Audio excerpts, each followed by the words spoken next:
El Papa Francisco ha sembrado palabras de esperanza para muchas personas, para muchas que viven lo que se llama una situación irregular en su matrimonio. Cuando en el vuelo apostólico de Río de Janeiro a Roma, el Papa respondió a una pregunta de los periodistas hacia la posibilidad de la modificación en el Código de Derecho Canónico para que se permita a los divorciados vueltos a casar poder acercarse a la comunión. El Papa Francisco dijo, hay que revisar la teología de los ortodoxos, porque ellos sí permiten la comunión en un segundo matrimonio.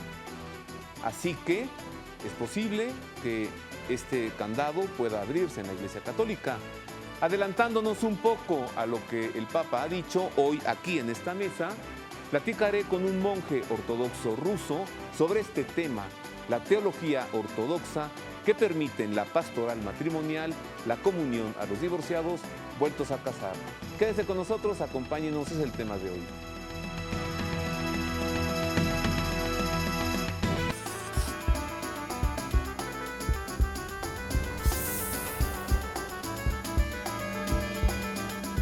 Es un gusto saludarle en el Pulso de la Fe. Sea usted bienvenido a este programa que con tanto afecto hacemos para usted, el mejor público de la televisión.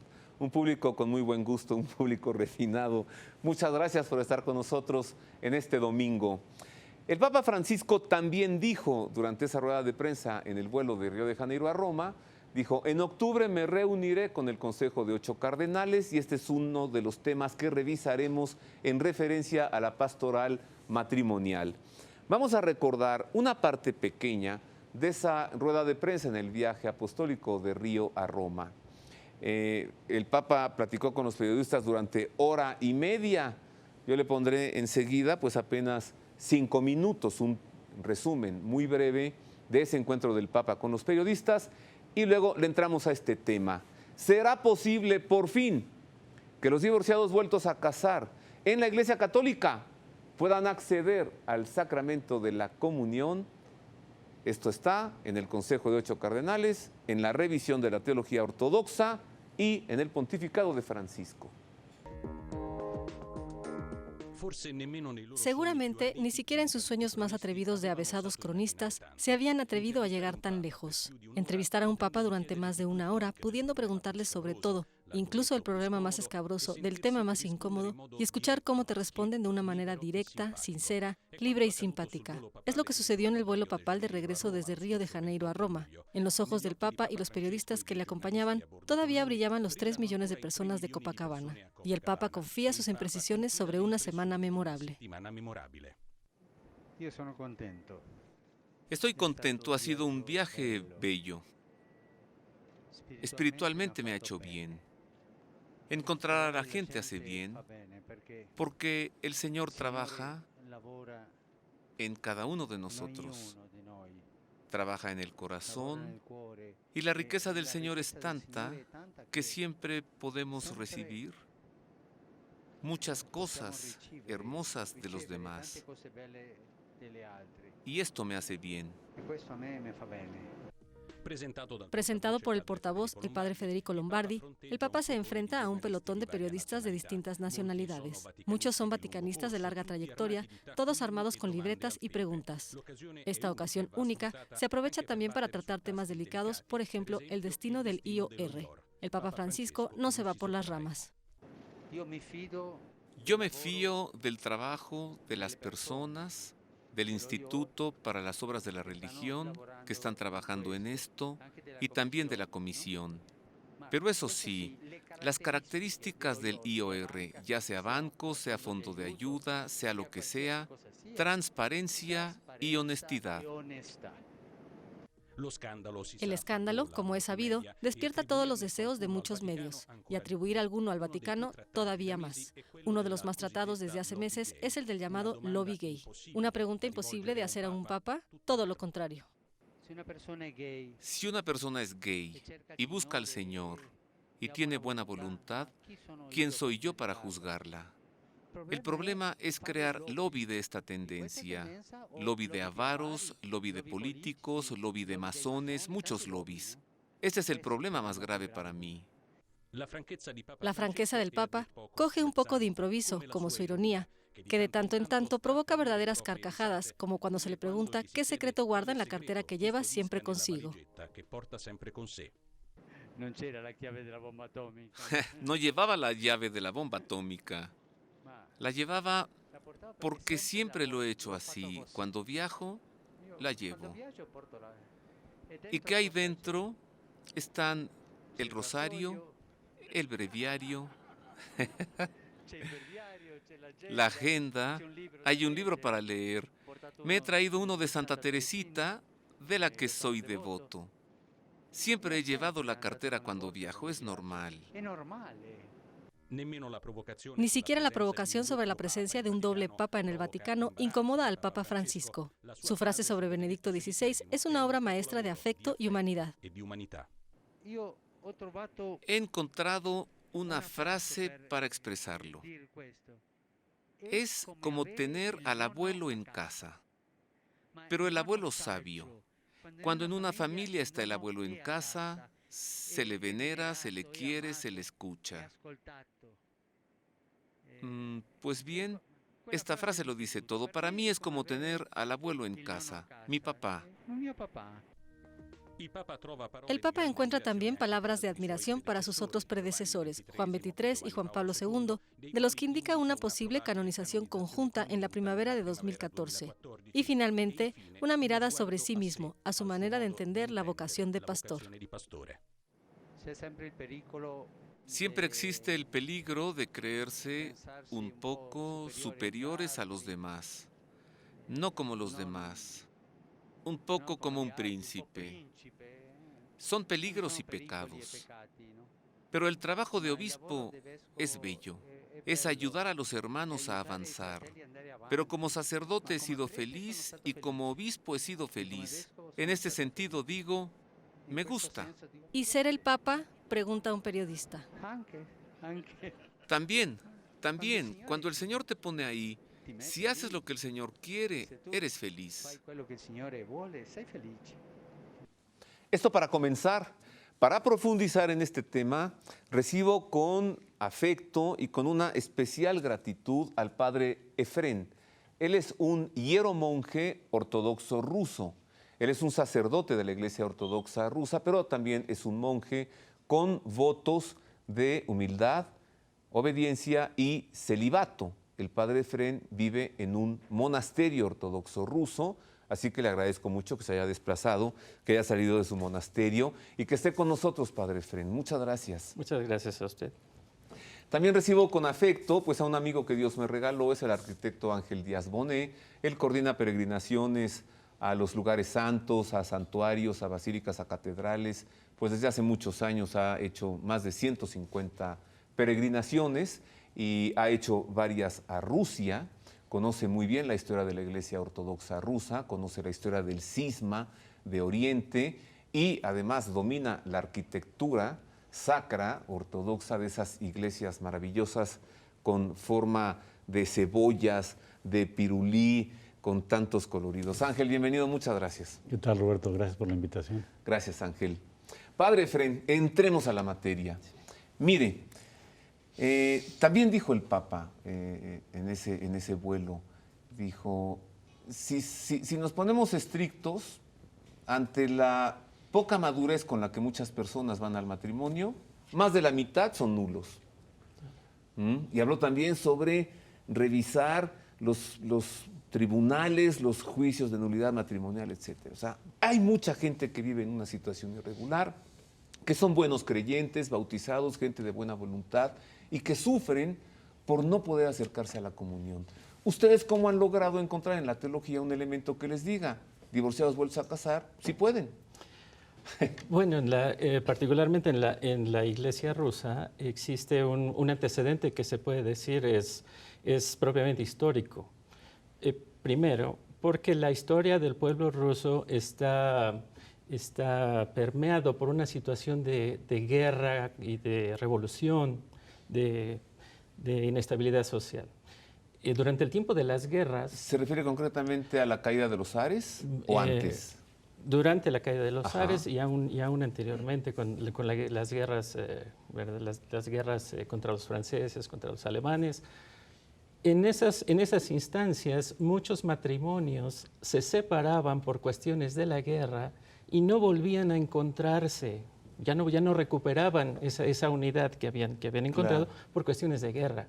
Claro, la teología se sustenta en la Iglesia rusa en dos fuentes. Una es la Escritura y otra es la Sagrada Tradición. Los padres de la Iglesia. Así es. Quienes ya también habían considerado esta necesidad de hacer una dispensa mirando la debilidad de la naturaleza humana y sobre todo a partir de la salud espiritual de la parte creyente, de la parte piadosa. Entonces, la posibilidad de unas segundas nupcias en la tradición ortodoxa rusa considera primero la concesión de la dispensa para volverse a casar, dictando la nulidad matrimonial, es decir, Mediante un juicio canónico de nulidad matrimonial. Así es. De principio, se hace una petición a través del sacerdote a la autoridad jurisdiccional eclesiástica, al obispado, donde se plantea la situación real de la persona que hace la petición, y cuando se revisan estos elementos y se responde, entonces ahí se otorga o se concede, ¿verdad?, la dispensa para las segundas nupcias. Pero estamos hablando aquí de tres instancias. La primera es la separación matrimonial. Que esa es una cuestión que está ligada con la historia por cuestión de las guerras y que en la realidad del mundo moderno pues obedece, claro, a la liberalidad del mundo moderno, de la sociedad. O sea, que esos cónyuges estén físicamente separados. Diríamos en México, divorciados civilmente. O sea, Sí, pero aquí hay que hacer una nota. Aún el dictamen de divorcio civil no es suficiente para la Iglesia Ortodoxa rusa.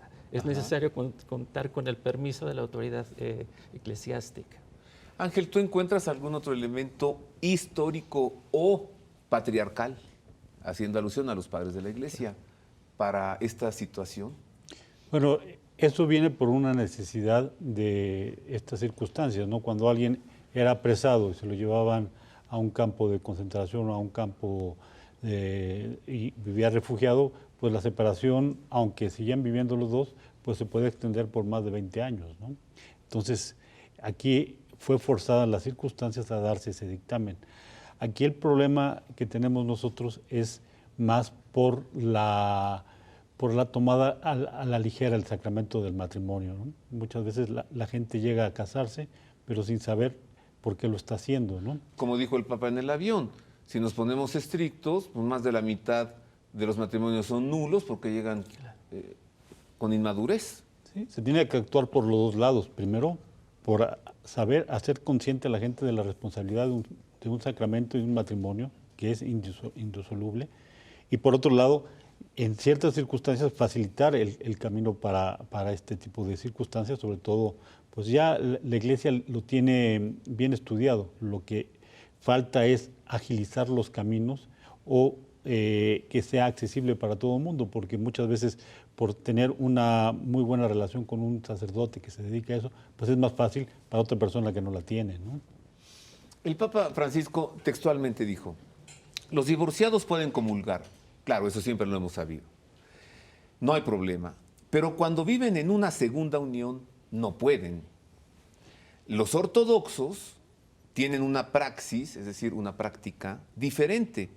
Ellos siguen la teología llamada economía, como dicen ellos, con Cano, la economía, y dan una segunda oportunidad, permiten la comunión. Agregó, estamos en camino hacia una pastoral matrimonial más profunda. Aquí las palabras de esperanza para muchos que viven una situación irregular así. Esta praxis ortodoxa de la economía, ¿en dónde está sustentada, Padre Efrén? ¿En un código de derecho canónico que tienen ustedes? ¿En constituciones de la Iglesia? ¿Dónde? Por una parte, lo que se llama la tradición de la Iglesia es la experiencia viva acumulada durante el curso de los años. Entonces, la ley canónica está sustentada principalmente en la Escritura. Sí, claro. y en la tradición. Que también es revelación. Aunque, claro, aunque este criterio no deja de señalar que el divorcio es un pecado y siempre lo ha de ser, el divorcio.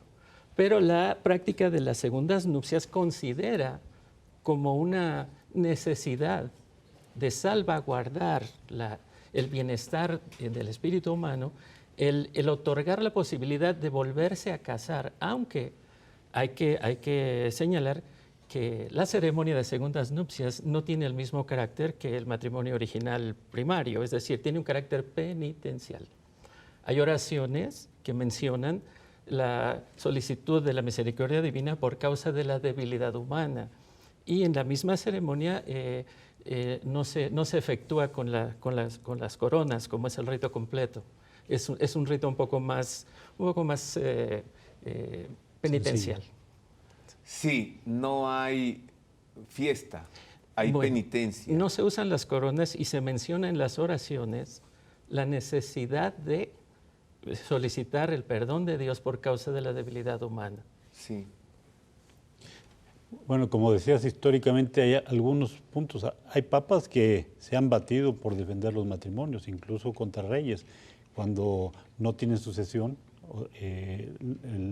la reina no puede tener hijos, entonces ha habido conflictos y varios papas se han involucrado en guerras por defender el matrimonio. En algunas otras ocasiones han cedido, ¿no? Y eso puede asemejarse un poco a lo que dice el padre.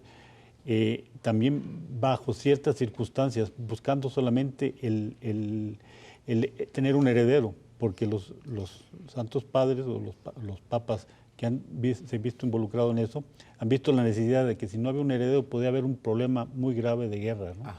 El caso más importante puede ser el de Juan II de Aragón, que va a ser divorciado por ahí de los años 1480. Y luego por eso se le asesoran a Enrique VIII de que se anulara el matrimonio con Catalina de Aragón también. Y el Papa dijo, no, no se disuelve. Perdimos Inglaterra. Incluso perder un país por defender el matrimonio, ¿no? Y el mártir del matrimonio, que no lo han proclamado como tal, pero Santo Tomás Moro es mártir del matrimonio porque va a la decapitación, al cadalso, por oponerse a la disposición del rey, precisamente por no aceptar, por no estar con él en su segundo matrimonio con Ana Bolena, dejando a Catalina de Aragón. A Catalina de Aragón. Perdimos Inglaterra.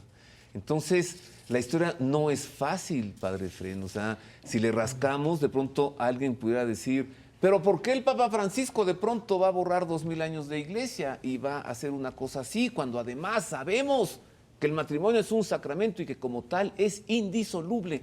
¿Cómo resolver ese problema? O sea, hay sacramento, Cristo está allí y de pronto hay uno segundo y Cristo está en los dos matrimonios. Pero la pastoral nos exige a nosotros como sacerdotes el salvaguardar la integridad del vínculo matrimonial y solo cuando ya no es posible. Las causales de divorcio, que canónicamente son alrededor de 5 o 6, las principales, como en el Evangelio está, es la falta de amor, cuando ya no hay amor en el matrimonio, cuando ya no hay la posibilidad de reconciliar esa pareja. Entonces es cuando nosotros vemos la necesidad de que por el bienestar de la parte creyente, de la parte piadosa, se solicite la nulidad del vínculo matrimonial. Esa vendría siendo la segunda instancia. La primera, como ya dijimos, es cuando la gente solo vive separada. Sí. La segunda instancia es cuando ya se disuelve el vínculo matrimonial. Y la tercera es cuando se contempla la posibilidad de unas segundas nupcias, porque no hay relación. Hay mucha gente que se divorcia, pero no va a las segundas nupcias. Sí. Y muchas veces en la iglesia rusa solicitan el otorgamiento del divorcio contemplando las segundas nupcias. Es decir, cuando vienen a solicitar la posibilidad de un segundo matrimonio, entonces es cuando se les interroga acerca de su vida real, su vida pasada, y ahí es donde se examinan esas cuestiones. Desde el punto de vista pastoral, nuevamente, cuando una persona viene con problemas de matrimonio y que todavía no se ha dictado el divorcio, necesariamente viene a consultar a su padre espiritual, que es su guía, su confesor. En el mejor de los casos, padre Efrén, para quien lo tiene, ¿eh? Bueno, Y quien tiene un padre espiritual y un confesor es alguien muy feliz, pero que no lo tiene hay un sufrimiento doble. Sí, en la iglesia rusa vamos a decir, no un requisito, pero sí es una práctica muy común entre la gente piadosa. En el pueblo ruso, la conciencia es de buscar esta purificación personal. Si es a través del matrimonio, es con la guía del sacerdote. Nosotros lo planteamos así. Si en la Trinidad el símbolo de perfección es que son 3 en la Trinidad, bueno, en el matrimonio perfecto también han de ser 3. El esposo, la esposa y Dios. Ajá, y claro. esa relación con Dios en el desarrollo del matrimonio también es una constante espiritual en la cual el sacerdote como confesor tiene la posibilidad de ir guiando, de ir ofreciendo esa consulta, porque la confesión es un sacramento de los más frecuentes y de los más usuales en la práctica ortodoxa. En el pueblo ruso, en la costumbre rusa, es de venir a la iglesia a confesarse antes de comulgar. Sí. Allí el sacerdote puede ofrecer una guía, un consejo, una dirección, donde a veces se puede establecer un periodo penitencial de abstinencia de la comunión.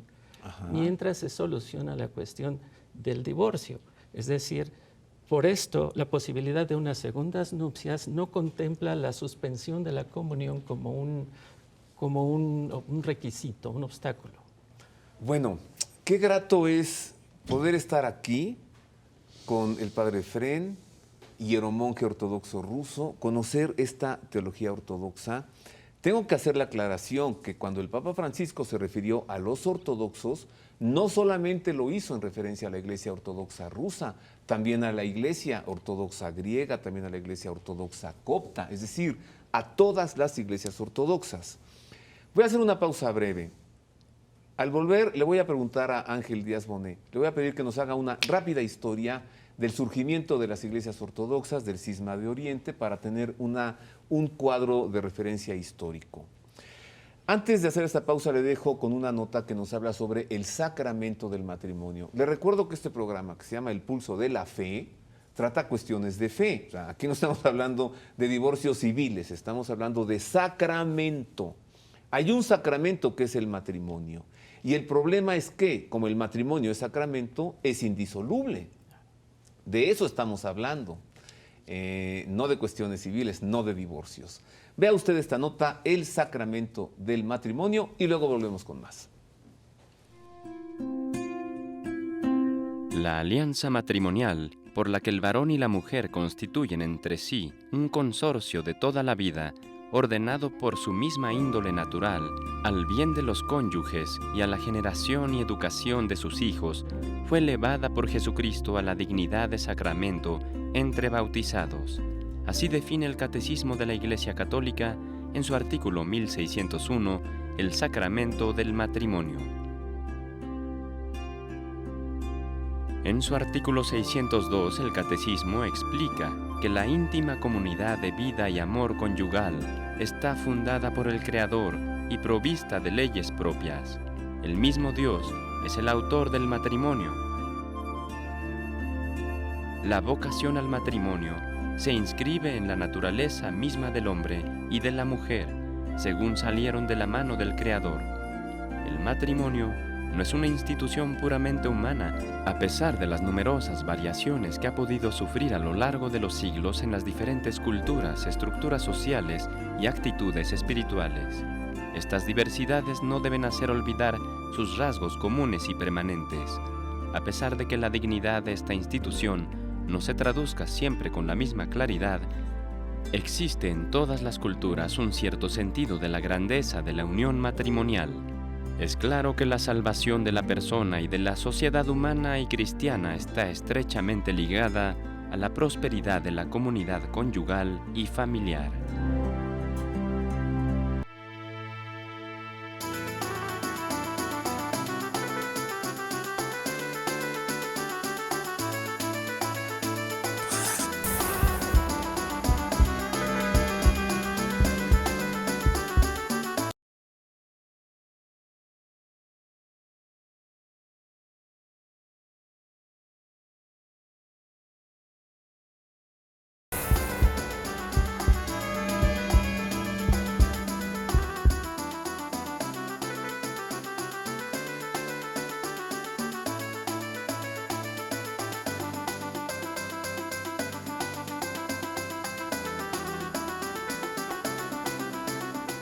Continuamos en el Pulso de la Fe. Estoy platicando con el padre Efrén, hieromonje ortodoxo ruso, y con el arquitecto Ángel Díaz Bonet, coordinador de peregrinaciones a diversos lugares santos y de la cristiandad.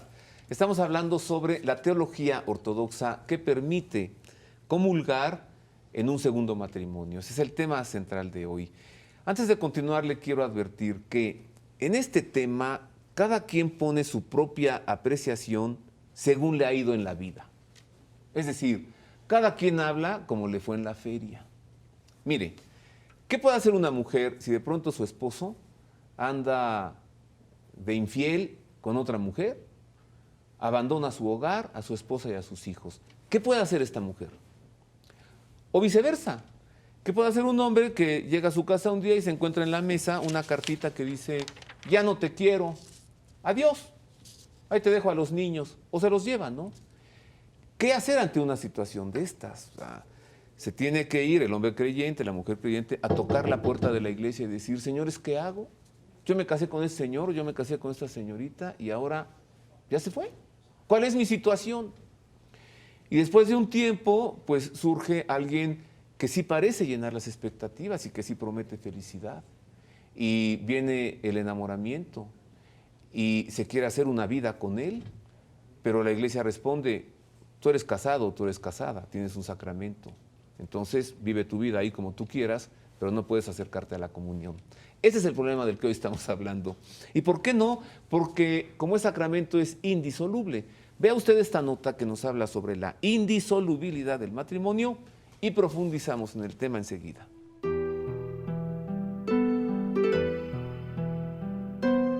El matrimonio es indisoluble porque es sacramento. Cristo confirma que no existe poder humano capaz de disolverlo.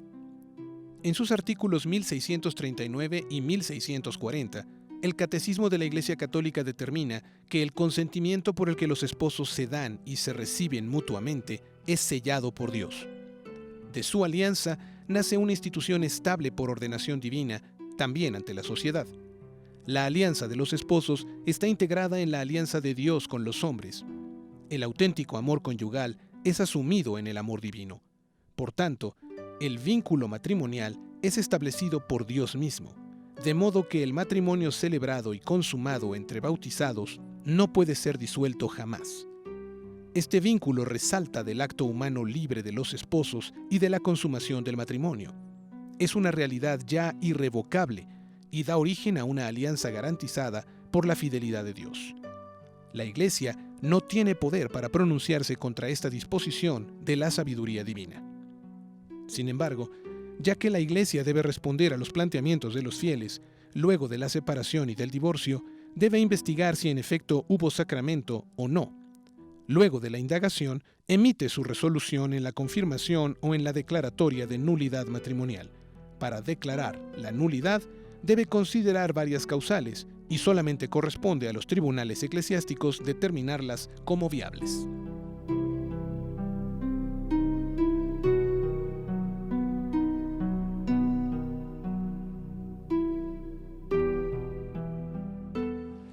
Padre Efrén, el matrimonio, porque es sacramento, es indisoluble.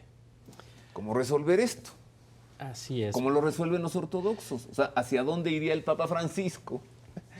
Bueno, nuevamente, tomando en cuenta esta necesidad de responder a las necesidades de la sociedad actual, pero al mismo tiempo sin perder de vista lo que marca la tradición y el derecho canónico, la escritura sobre todo, hay que crear un balance, hay que tener una respuesta que no descuide estos dos aspectos, fundamentalmente porque la participación de la gracia en el sacramento para los fieles es principalmente el motivo esencial para la pastoral. Es decir, una persona que tiene una vida personal irregular porque se ha separado de su cónyuge o porque pues se encuentra una situación donde hay malestar, hay irregularidad en su vida matrimonial, lo primero que debe hacer, como usted menciona, es venir a la iglesia y discutirlo con su padre espiritual. El padre espiritual ejerce una especie de medicina espiritual. Sí, es claro. es una especie de terapia. Es un médico del alma. Donde hay que evaluar las causas, los porqués y sobre todo las consecuencias. Muchas veces los hijos son las principales víctimas de una situación así, pero desde el punto de vista sacramental, es obligación del pastor el guiar a la persona creyente primero al autoexamen, a la revisión de su situación personal, a valorar su relación con Dios en vista de su situación familiar. Y allí muchas veces cabe el llamado a la humildad, al arrepentimiento, y ahí es donde hay el llamado al perdón, al pedir perdón, y si cabe la reconciliación, explorar esto como primera instancia. En este proceso, si hay el sacramento de la penitencia, de la confesión, se puede otorgar la continuidad de la Eucaristía mientras está en este proceso. Puede comulgar Así mientras es, está el proceso. porque viene como penitente a confesarse, Sí. y en la confesión se otorga la absolución. Ajá. Y la posibilidad de continuar cuando el guía espiritual así lo considera Claro. oportuno. A ver, encuentro otro problema, padre. Las palabras de nuestro Señor Jesucristo nunca son un problema. Encuentro el problema en cómo entenderlas. Claro. El Evangelio, él dice muy claro, aquel que deja a su mujer y está con otra, comete adulterio. Y aquella mujer que repudia a su marido y está con otro, comete adulterio. Dicho, el matrimonio es indisoluble. Palabras de nuestro Señor Jesucristo. ¿Qué vamos a hacer ahora para interpretar eso? Bueno, San Pablo precisamente hace una buena interpretación, ¿verdad?, en la epístola a los Corintios, cuando dice que si la parte que es cristiana, que es devota, que es piadosa, tiene una situación de diferencia o de separación con un cónyuge que no es creyente, Ajá. entonces conviene que se separe. Ajá. Así es. Y si los dos lo son, o dicen ser, ya ve, ahorita todo el mundo dice, yo soy católico, pero no practico, ¿no? Yo soy católico, pero no voy a misa. O sea, ese es un dicho generalizado. Bueno, en la tradición ortodoxa y sobre todo en la tradición rusa, esto no puede ser tan ligero porque necesariamente hay una convivencia constante con el sacramento de la Eucaristía. En la tradición rusa solamente hay dos sacramentos que son esenciales. El primordial es la Sagrada Eucaristía y solamente después viene el matrimonio en importancia. Ángel, haznos un marco histórico de referencia, ¿no? O sea, mi público está se preguntando, bueno, ¿y las iglesias ortodoxas? ¿Qué es esto y cuántas son? ¿Y cómo es que surge todo a partir del cisma de Oriente? Platícanos, Ángel. Bueno, el origen de la iglesia ortodoxa, pues, se remonta a Constantinopla. Originalmente la jerarquía de la iglesia se va a dividir en 4 patriarcados, el que era Roma, donde estaba San Pedro, de Roma. ¿sí? Antioquía, que había sido su sede primera de San Pedro, Alejandría, la ciudad más importante en el Medio Oriente, y Jerusalén, por recuerdo de Cristo. Cuando viene la división del Imperio Romano en Oriente y Occidente, se nombra Constantinopla como otro patriarcado.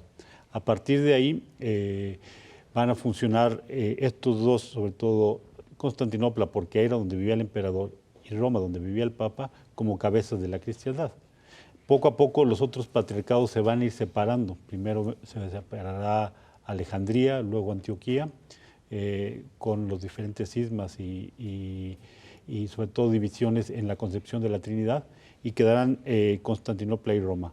Posteriormente vendrá al siglo XI el cisma, el gran cisma entre las dos iglesias, la oriental y la occidental. Debido a, bueno, haya habido problemas antes en la concepción, es muy ligera las diferencias dogmáticas o teológicas entre las dos iglesias, más fue una circunstancia de poder con el surgimiento del Sacro Imperio Romano Germánico en contraposición al Imperio Bizantino. Entonces fueron más circunstancias políticas las que llevaron a esa separación.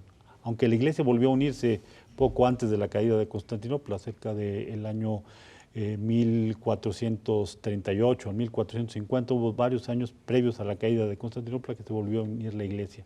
Una época gloriosa porque duraba muy poco.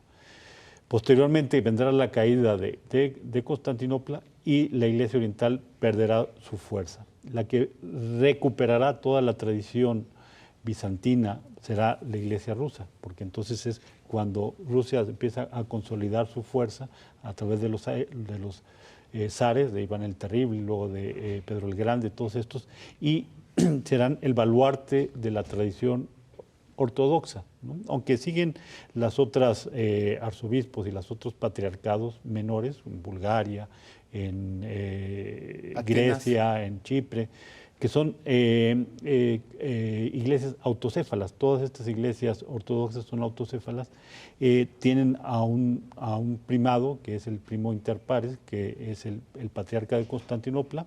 Bartolomé II. Bartolomé II, sí. Pero la iglesia, en cuanto a número de creyentes más grande en el mundo oriental, pues es la iglesia rusa, ¿no?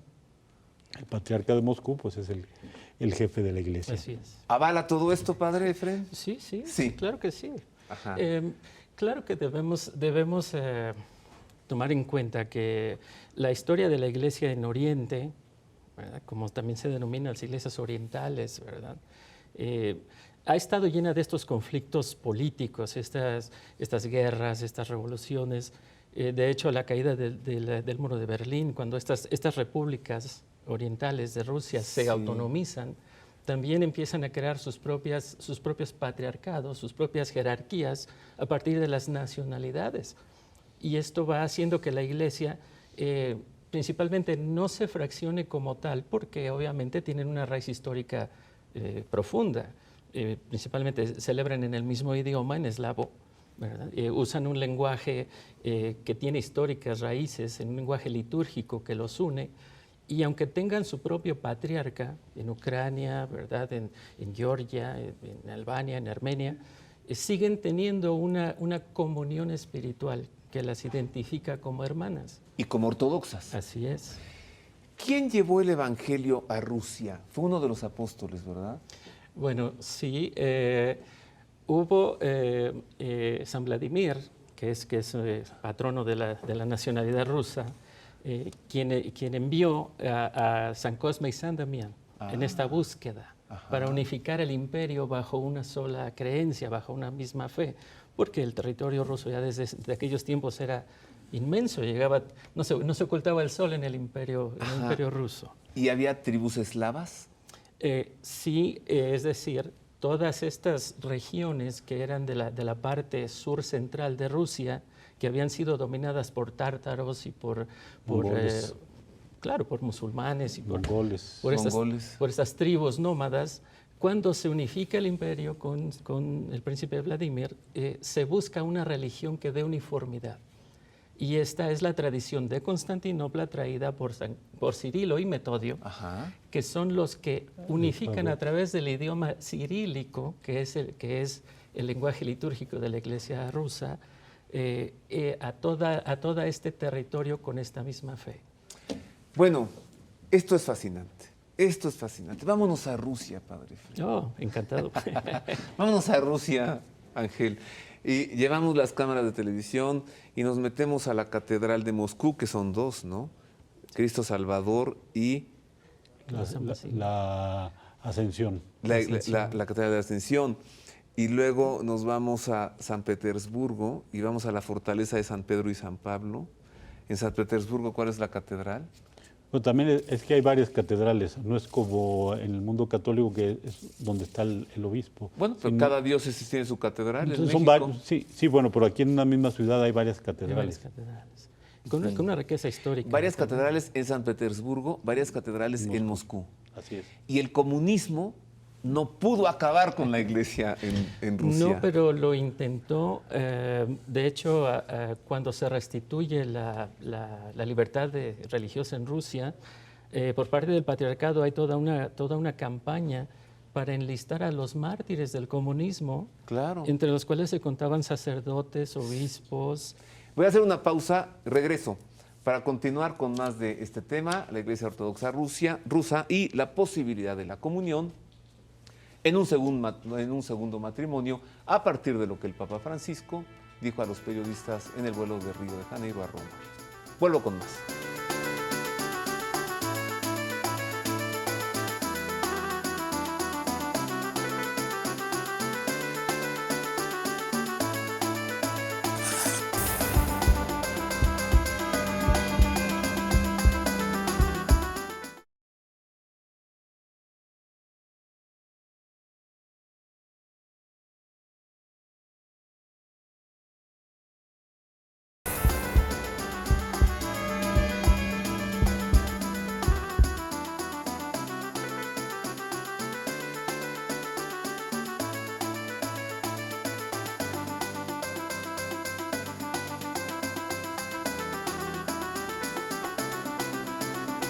Estoy platicando con el padre Efrén, hieromonje ortodoxo ruso, y con Ángel Díaz Bonet, gran conocedor de la historia, coordinador de peregrinaciones, arquitecto también. Qué ganas de que este programa durara mucho tiempo más, para hablar más de la Iglesia Ortodoxa y de la arquitectura ortodoxa sacra y de los iconos bizantinos ortodoxos rusos, Ángel. Pero volvamos al tema central que nos ocupa. Tengo una nota que entregarle a usted que nos habla sobre las causales de nulidad matrimonial. Vamos a ver esto y continuamos con el tema. Al procedimiento con el que la Iglesia examina la situación de los cónyuges se le llama libelo o proceso de nulidad matrimonial. Es posible declarar la nulidad del matrimonio si se encuentra que no hubo sacramento, es decir, que el matrimonio nunca existió. Para llegar a ello, se deben encontrar algunas causales que lo determinen. Estas causales son las siguientes. Edad. Para el varón antes de los 16 y para la mujer antes de los 14 años. Impotencia o incapacidad antecedente y perpetua para el acto conyugal, tanto por el hombre como por la mujer, absoluta o relativa. Debe ser anterior al matrimonio e incurable. Vínculo a un matrimonio válido anterior. Disparidad de cultos, salvo que se cumpla con la regulación de los matrimonios mixtos. Orden sagrado, que se fundamenta en el celibato eclesiástico. Voto de castidad en institutos religiosos. Rapto con fines matrimoniales. Crimen u homicidio del cónyuge con el fin de contraer matrimonio posterior. Parentesco de consanguinidad en línea recta, es decir, padres, abuelos, hijos, nietos y hermanos. Parentesco legal entre suegro y yerno o nuera y entre adoptado y adoptante. Pública honestidad o matrimonio con hijos de concubina o concubino. Incapacidad consensual o por padecimientos mentales. Ignorancia de la perpetuidad del vínculo. Error al casarse equivocadamente con una persona distinta a la elegida. Dolo o engaño para obtener el consentimiento acerca de una cualidad del otro contrayente. Simulación, si no hay voluntad de casarse o se limita la perpetuidad, como en los casamientos a prueba. Condición a la verificación de un acontecimiento predeterminado. Violencia o miedo que obliga para librarse de cualquier tipo de coacción.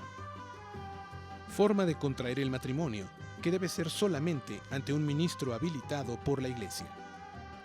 Estas causales de nulidad matrimonial solo pueden ser determinadas por el tribunal eclesiástico. Esas son las causales a partir del Código de Derecho Canónico de la Iglesia Católica de Roma. Por cierto, el Código de Derecho Canónico nos permite a los católicos participar de la liturgia ortodoxa y de los sacramentos si no tenemos la posibilidad de estar en una iglesia católica romana. Es decir, si voy a Rusia, yo puedo celebrar la Eucaristía con ustedes, Padre. Y puedo confesarme con usted si no tengo la opción de hacerlo en una iglesia católica. Claro, en una situación excepcional. Sí, por ejemplo, estando de viaje, ¿no? Claro, porque un ortodoxo, contrariamente, un ortodoxo obviamente no tiene esta posibilidad. Sí, los ortodoxos no pueden participar de la liturgia. Vamos a decir porque son cuestiones de forma y de rito. Sí, sí. Pero bueno, todo esto me lleva a hacer una pregunta fuertecita, ahí le voy. El Papa Benedicto XVI le apostó mucho a la unidad de los cristianos, a la unidad de las iglesias ortodoxas y católica, ¿Cuál es la visión de usted? ¿Cree que algún día podremos estar en la plena comunión? Bueno, este es un camino que se inició desde los años 60 prácticamente, cuando el movimiento ecuménico del Consejo Mundial de Iglesias se fundó.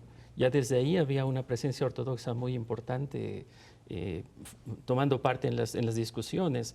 Claro que en el transcurso de estos encuentros ha habido momentos donde la presencia ortodoxa se ha visto limitada y se ha visto comprometida muchas veces, porque en la realidad el movimiento de unidad tira más hacia el lado protestante que hacia el lado de la unidad de las iglesias históricas tradicionales. Es decir, el peso del protestantismo y las iglesias menores, por así decirlo, es aún mayor en el diálogo ecuménico, y esto ha comprometido esa posibilidad de unidad.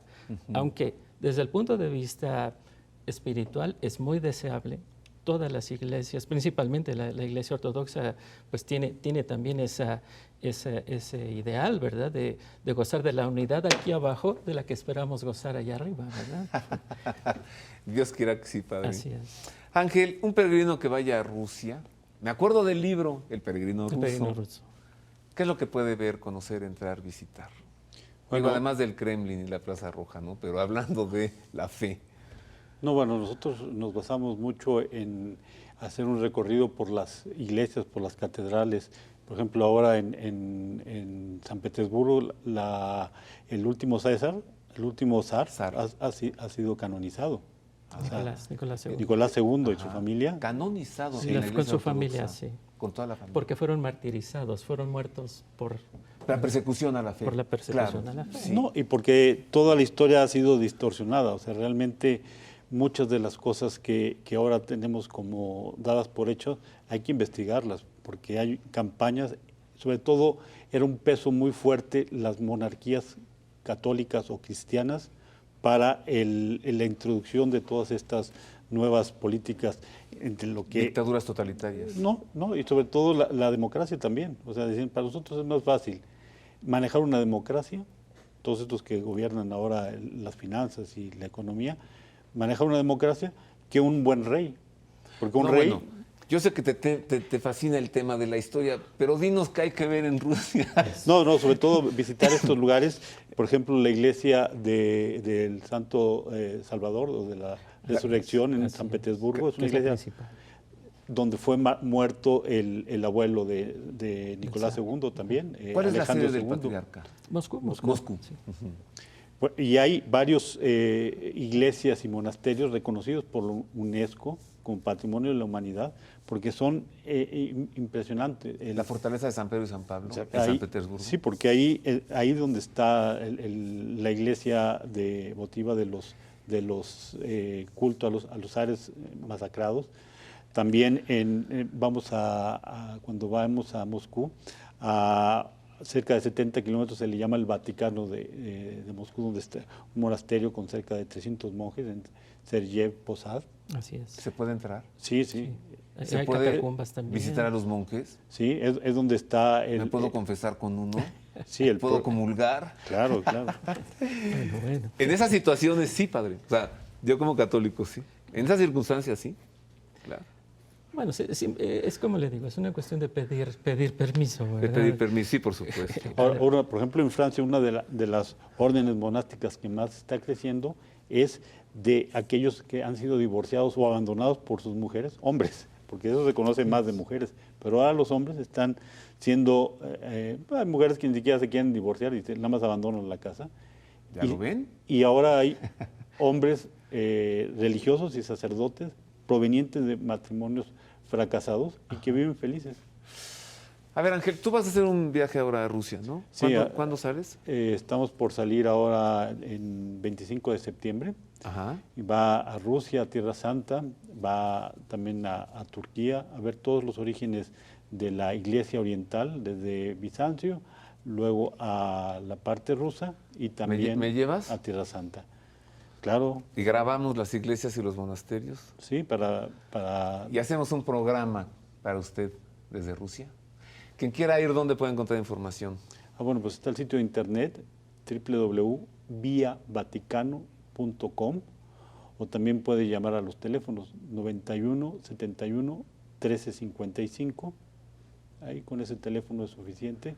Y sobre todo en internet pues está toda nuestra programación. ¿El próximo año habrá otro viaje a Rusia también? Tenemos a Rusia y tenemos varias sorpresas, sobre todo. ¿Y por qué no invitas al padre Efrén para que nos acompañe en ese viaje? Sí, porque estamos planeando esto, sobre todo el conocer mejor esta iglesia hermana, que cada vez están más cerca, cada vez las dos iglesias están compenetrando más, ¿no? Tanto la griega como la rusa y la católica. Sobre todo la comprensión y la experiencia personal enriquecerá mucho espiritualmente a los que participen de estas visitas. Sí. El Papa Francisco lo acaba de decir. Conocer otras culturas, conocer otras personas, conocer otras religiones aumenta nuestra riqueza espiritual. Vamos al Monte Athos, que en el Monte Athos tanto hay monasterios rusos como griegos. Incluso el presidente Putin ha estado el año pasado, hace un par de años, en el Monte Athos. El gobierno actual ruso tiene mucho respeto por la Iglesia Ortodoxa, que por lo menos, no que esté unido, pero por lo menos no está en contra, ¿no? Sí, ya. Bendito sea Dios, qué bueno, Padre. Sí, bueno, en cuanto al monasticismo, también el tesoro espiritual es vastísimo. Lo que es el anacoretismo, el ascetismo, esta escala espiritual de perfección se vive con profundidad en la actualidad. De hecho, hay monjes carismáticos en el Athos. Le propongo que regrese usted aquí Yo. y que nos hable sobre eso, la vida monacal, el anacoretismo, la oración, la contemplación, la espiritualidad, la Madre de Dios, la Virgen María, los iconos. ¿Trato hecho, Padre? Claro que sí. Trato hecho, jamás deshecho. Bien. Bueno, ahora le pido una palabra en 20 segundos sobre lo que están haciendo en Egipto contra los cristianos ortodoxos coptos. ¿Qué opinión le merece? Bueno, todo el Medio Oriente ha estado sufriendo desde la masacre de los albaneses allá en los años 40, 50. El sufrimiento del pueblo cristiano en el Medio Oriente ha sido una constante y en la actualidad hoy está en crisis. Hay muchos más ortodoxos expulsados de sus tierras y que vienen a Estados Unidos y a América como refugio, Sí. y que han visto destruidas sus catedrales y sus lugares históricos. Mire usted, más de 60 iglesias destruidas, incendiadas en Egipto. La masacre de los cristianos ortodoxos coptos por parte de una horda fundamentalista que se hacen llamar hermanos musulmanes. El Papa Francisco ha sido uno de los pocos jefes de Estado que ha levantado la voz en el Ángelus del pasado, con ocasión de la Asunción de María, y luego el domingo 18. Esto dijo en los dos Ángelus. Miren. Giungono purtroppo notizie dolorose dall'Egitto. Desidero assicurare la mia preghiera per tutte le vittime e i loro familiari, per i feriti e per quanti soffrono. Preghiamo insieme per la pace, il dialogo, la riconciliazione in quella cara terra e nel mondo intero. Maria, Regina della Pace, prega per noi. Tutti diciamo, Maria, Regina della Pace, prega per noi. Continuiamo anche a pregare per la pace in Egitto. Tutti insieme, Maria, Regina della Pace, prega per noi. Tutti. Maria, Regina della Pace, prega per noi. Oremos por nuestros hermanos egipcios que sufren. Muchas gracias, Padre Efrén. Gracias, muchas gracias. Dios le guarde. Dios le bendiga. Sus oraciones, por favor. Claro que sí. Gracias. Muchas gracias, Ángel. Muy bien, Roberto, nos vemos Gracias. en Rusia. Nos vemos en Rusia. Trato hecho. Sobre todo, gracias a usted por el favor de su atención. Dios le guarde. Tenga feliz domingo. Feliz semana. Gracias. Oiga, saludazo para el público de Monterrey que nos ve en el canal 4.2 de alta definición. Yo pienso en Monterrey y pienso en Cabrito. Y hoy a las 11 de la noche con mi amigo y compañero Jorge Armando Rocha, Expediente 40. No se lo pierda y continúe en la programación de Proyecto 40. Ahora sí, feliz domingo. Dios le guarde.